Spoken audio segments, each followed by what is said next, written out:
Hello, Ross Madden. Thanks for joining me. Today we're talking about geoengineering. We have had a lot of spraying, a lot of geoengineering going on the East Coast recently, and I have been talking to people about it. And when they ask me, like, how do you know what they're spraying, I don't really have any good proof or evidence, nothing to red pill them. So I just end up saying, go to geoengineeringwatch.org.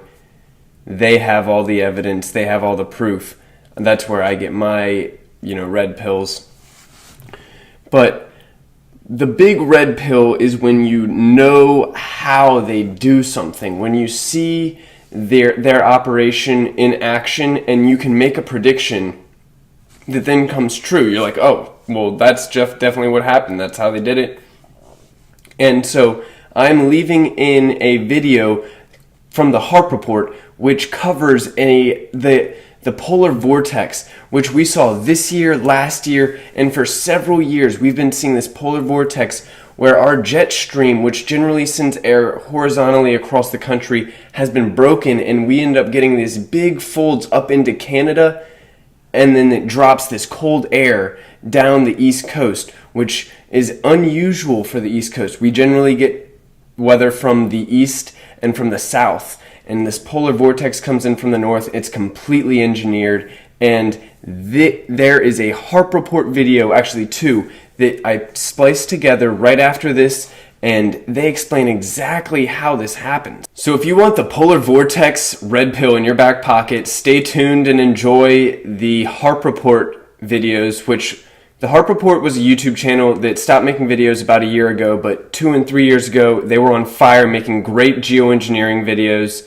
If you accumulate enough of these red pills, if you accumulate enough of the understanding of the weather modification, you will hopefully be able to predict and understand these weather phenomenon epidemics that we have, like the polar vortex and this California drought situation.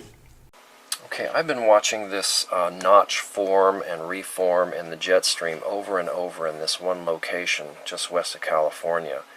And I believe I have a good theory now of how they're doing it, and I can already tell you why they're doing it. They want to keep this clockwise flow here and recreate the polar vortex for the winter of 2014-2015. So here is the one that got me looking at this last night, because this is a straight line north-south.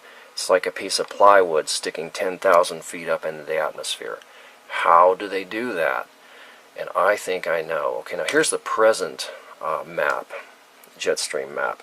So basically they had one end pinned this morning of 24th, and they had it pinned up here, and then this side here actually swung around.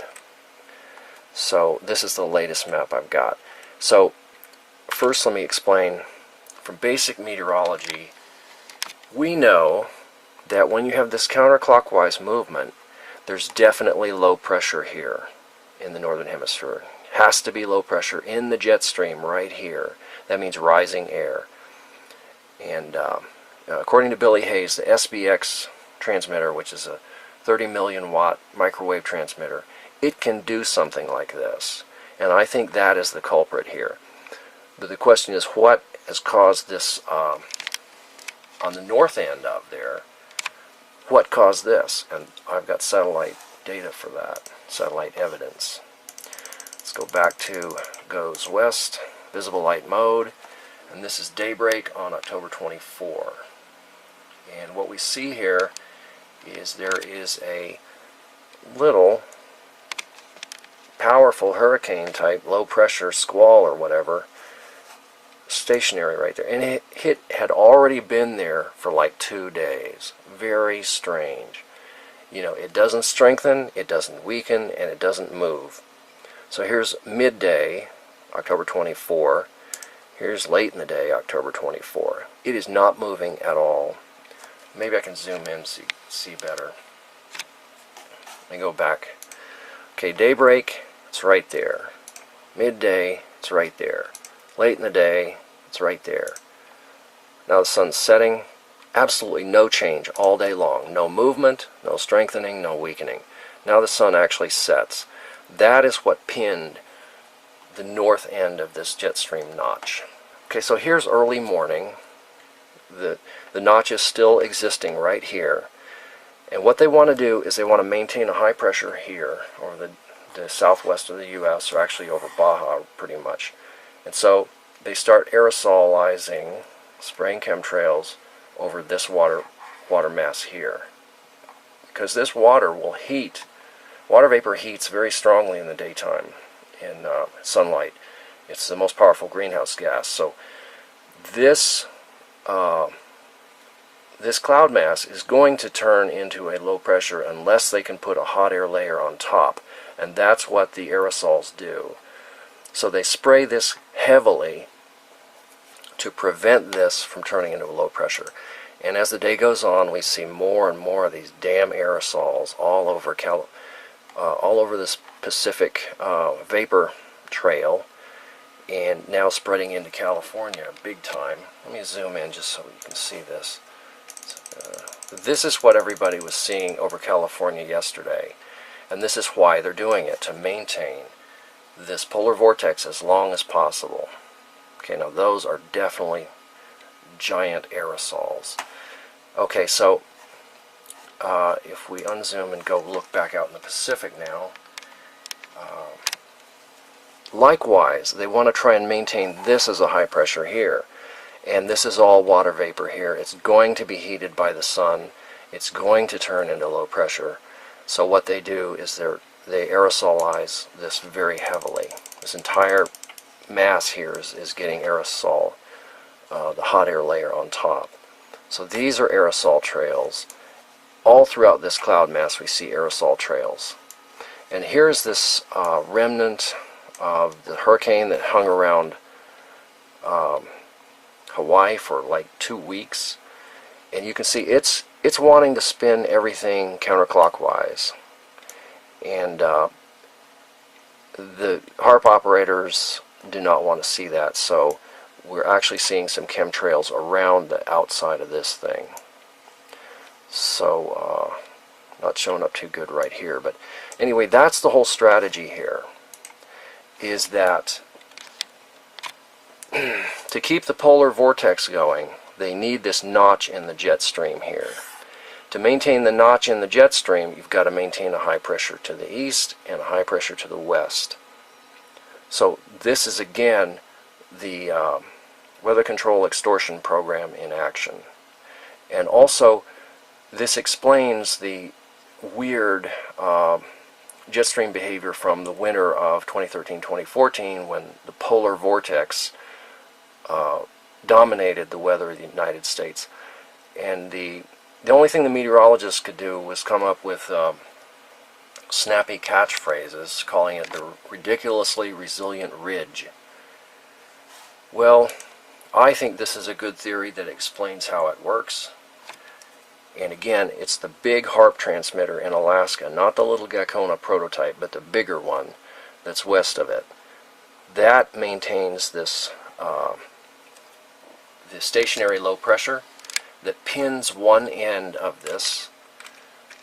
It's pinned on one end, and that is the big Alaska HAARP.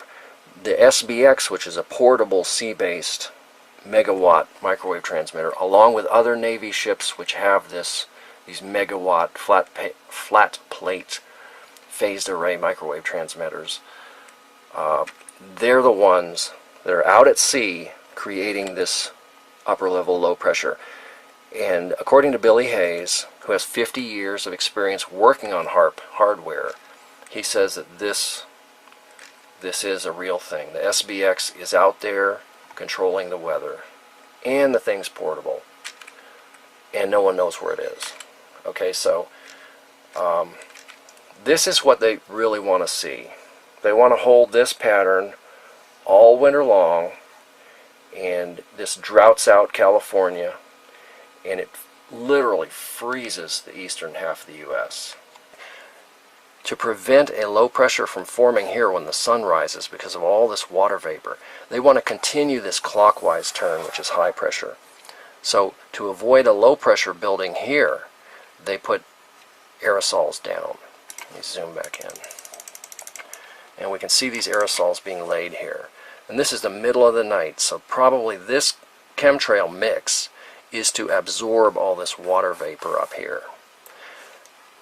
And this is actual proof that this whole thing is an integrated setup to create the polar vortex every 3 days. Okay? By chemtrailing right here, they're confirming that this is one big operation, a psychological operation against the American people to drag that cold Canadian air down into the central U.S. Sprayed the aerosol last night is now completely dried up, and there's a few more aerosols going in right here. If we zoom in, we can see that. A few more aerosols being sprayed right here, where this possibility of thunderstorm development exists. Let me just put a little color on that. So aerosols, aerosol, aerosol. Again, they're chasing that. When they spray the aerosols, it creates the hot air layer aloft and prevents any storm formation, a capping inversion. The reason that they are doing this is that it's going to be impossible for the Congress, the new Congress, to vote for anything having to do with lowering the carbon emissions in the U.S. when all the political hype is saying, oh, there's an ice age coming.